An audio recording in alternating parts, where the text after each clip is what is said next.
Sir உங்களோட journey எப்படி sir இருந்துச்சு? இந்த 24 years of Harris in the film industry. Was it a smooth ride for you? இல்லைன்னா நிறைய Absolutely, I enjoyed. you enjoyed every Wow, I enjoyed. I'm still enjoying. I'm still enjoying. Still, I'm going every day 3 a.m. to my house. தூக்கம் இல்லாமல் work போயிட்டு Back to back ஏதோ ஒரு work பண்ணிட்டே இருக்கீங்க. இருக்கிறேன். அது மாறவே இல்லை. 2000 முன்னாடியே 97 கீபோர்ட் பிளேயராக இருக்கும்போது நான் நைட்டு 2-3 மணி ஆகிடும். அப்புறம் இப்போலாம் மியூசிக் டேட்டா அப்புறம் 5-6 மணிக்கு தான் வீட்டில் போய் தூங்குற மாதிரி ஆயிடுச்சு. அது 11 மணி வரைக்கும் நைட்டு வரைக்கும் கரெக்டாக டைம் ஸ்லோவாக தான் இருக்கும். 11லேருந்து காலைல 5 மணி புஷ்குன்னு யாரும் திருப்பி விட்டா மாதிரி இருக்கும்.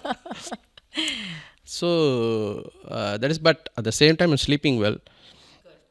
நைட்டு ஒர்க் பண்ணால் கூட I sleep well. Make sure எந்த அலாம் கிடையாது. பிக்கஸ்ட் லக்ஸரி இஸ் அலாம் வைக்காமல் தூங்குறது தான் லக்ஸரி. ட்ரூ. எனக்கு அந்த லக்ஸரி இது வரைக்கும் இப்போ வரைக்கும் இல்லை சார். கொஞ்சம் நாளில் வரும் நான் நம்புகிறேன்.